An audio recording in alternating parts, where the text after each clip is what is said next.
ఓం నమో వెంకటేశాయ. అందరికీ నమస్కారం. Welcome back to my channel Tirumala talks. నేను మీ లక్ష్మీ పూజిత. తిరుమల యొక్క డైలీ అప్డేట్స్కి స్వాగతం. నిన్నటితో 2024 జనవరి నెల అనేది పూర్తయిపోయిందండి. ఈ రోజు నుంచి ఫిబ్రవరి నెల మొదలైంది.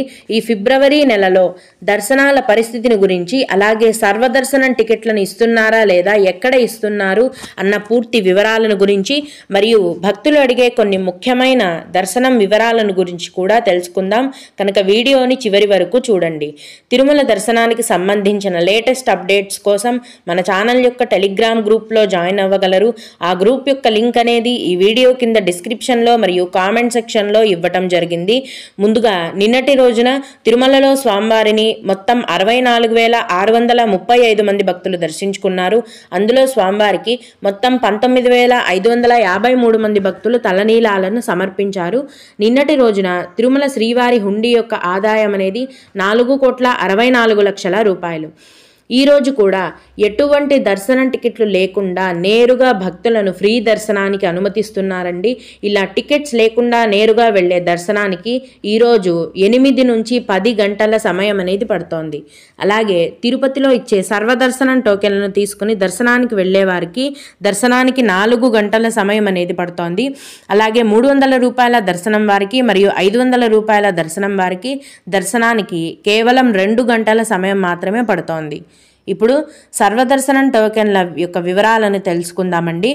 తిరుపతిలో శ్రీనివాసం కాంప్లెక్స్, విష్ణు నివాసం కాంప్లెక్స్ మరియు అలిపిరి భూదేవి కాంప్లెక్స్లో ప్రతిరోజు ఉదయం 4 గంటల నుంచి ఉచిత సర్వదర్శనం టోకెన్లను టీటీడీ వారు కేటాయిస్తున్నారు. ఈ టోకెన్లు ఉదయం 4 గంటల నుంచి కేటాయించడం మొదలు పెట్టగానే భక్తుల యొక్క రద్దీని బట్టి 2 లేదా 3 గంటల లోపే టోకెన్లన్నీ కూడా ఫుల్ అయిపోతాయి. ఈ సర్వదర్శనం టోకెన్లను పొందాలి అంటే మీ యొక్క ఆధార్ కార్డ్ అనేది ఖచ్చితంగా ఉండాలండి. కనుక ఫిబ్రవరి నెలలో ఆన్లైన్లో దర్శనం టికెట్లు దొరకలేదని బాధపడే భక్తులందరూ కూడా తిరుపతిలో పైన చెప్పిన కౌంటర్లలో సర్వదర్శనం టోకెన్లు తీసుకొని స్వామివారిని దర్శించుకోవచ్చు. ఇక భక్తులు అడిగే కొన్ని ముఖ్యమైన దర్శనం వివరాలను తెలుసుకుందామండి. ఒక భక్తుడు జనవరి 13వ తేదీన దర్శనం టికెట్లను తీసుకున్నాము, మళ్ళీ ఫిబ్రవరి 6వ తేదీన సర్వదర్శనం టికెట్లు ఇస్తారా అని అడిగారండి. మీరు సర్వదర్శనం టోకెన్లను తీసుకున్న తేదీ నుంచి 30 రోజులు అయిన తర్వాత మళ్ళీ దర్శనం టికెట్లను తీసుకోవాలి. అంటే ఒకసారి దర్శనం టికెట్లను తీసుకుంటే మళ్ళీ 30 రోజుల గ్యాప్ అనేది ఖచ్చితంగా ఉండాలండి. 30 రోజులు పూర్తి కాకుండా వెళ్తే మాత్రం దర్శనం టోకెన్లను ఇవ్వరు. ఇంకొకరు ఫిబ్రవరి 20వ తేదీన సుప్రభాత సేవ ఉంటుందా అని అడిగారు. అవునండి, ఉంటుంది. మే నెల దర్శనం టికెట్లను ఎప్పుడు విడుదల చేస్తారు అని అడిగారు. 2024 మే నెలకు సంబంధించిన దర్శనం టికెట్లను ఫిబ్రవరి నెల చివరి వారంలో విడుదల చేస్తారు. వీటి గురించిన పూర్తి సమాచారం అనేది టీటీడీ వారి నుంచి వచ్చిన వెంటనే నేను ముందుగా మన ఛానల్లో మీకు తెలియజేస్తాను. అలాగే సర్వదర్శనం కోసం తిరుపతి రావాలనుకుంటున్నాము, ఈ టైంలో రావచ్చునా అని అడిగారండి. అవునండి, ప్రస్తుతం తిరుమలలో భక్తుల యొక్క రద్దీ అనేది సాధారణంగానే ఉంది. మీరు తిరుమల దర్శనానికి రావచ్చు. ఇంకొకరు గోవిందరాజస్వామి సత్రాల దగ్గర సర్వదర్శనం టోకెన్స్ ఇస్తున్నారా అని అడిగారండి. తిరుపతిలోని గోవిందరాజస్వామి సత్రంలో బిల్డింగ్ రెనోవేషన్ వర్క్ అనేది జరుగుతోంది. ఆ బిల్డింగ్ని రెనోవేట్ చేస్తున్నారు కాబట్టి అక్కడ దర్శనం టికెట్లను కానీ రూమ్స్ కానీ ఇవ్వటం లేదు.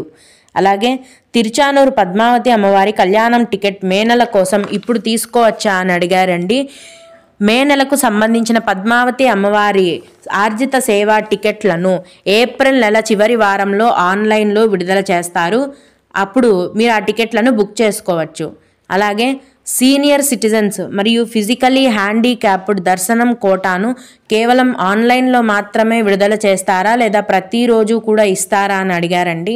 సీనియర్ సిటిజన్స్ మరియు ఫిజికలీ హ్యాండిక్యాప్డ్ వారి దర్శనం టికెట్ల కోటాను ప్రతి నెల చివరి వారంలో కేవలం ఆన్లైన్లో మాత్రమే విడుదల చేస్తారు, ఇంకెక్కడా కూడా ఇవ్వరండి. ఈ ఆన్లైన్ టికెట్స్ కూడా ప్రస్తుతం ఏప్రిల్ నెల వరకు విడుదల చేశారు, అన్నీ కూడా ఫుల్ అయిపోయాయి. తదుపరి మే నెలకు సంబంధించిన సీనియర్ సిటిజన్స్ మరియు ఫిజికలీ హ్యాండిక్యాప్డ్ కోటా యొక్క దర్శనం టికెట్ల కోటా యొక్క విడుదల గురించి టీటీడీ వారి నుంచి అప్డేట్ అనేది వచ్చిన వెంటనే నేను ముందుగా మన ఛానల్లో మీకు తెలియజేస్తాను. మీకు కూడా ఏవైనా సందేహాలు ఉన్నట్లయితే ఈ వీడియో కింద కామెంట్ సెక్షన్లో తెలియజేయగలరు. నేను వాటికి ఖచ్చితంగా రిప్లై ఇస్తాను. ఇవి ఇవాల్టి తిరుమల అప్డేట్స్. ఇలాంటి మరిన్ని వీడియోల కోసం నా ఛానల్ని సబ్స్క్రైబ్ చేసుకోండి. ఓం నమో వెంకటేశాయ.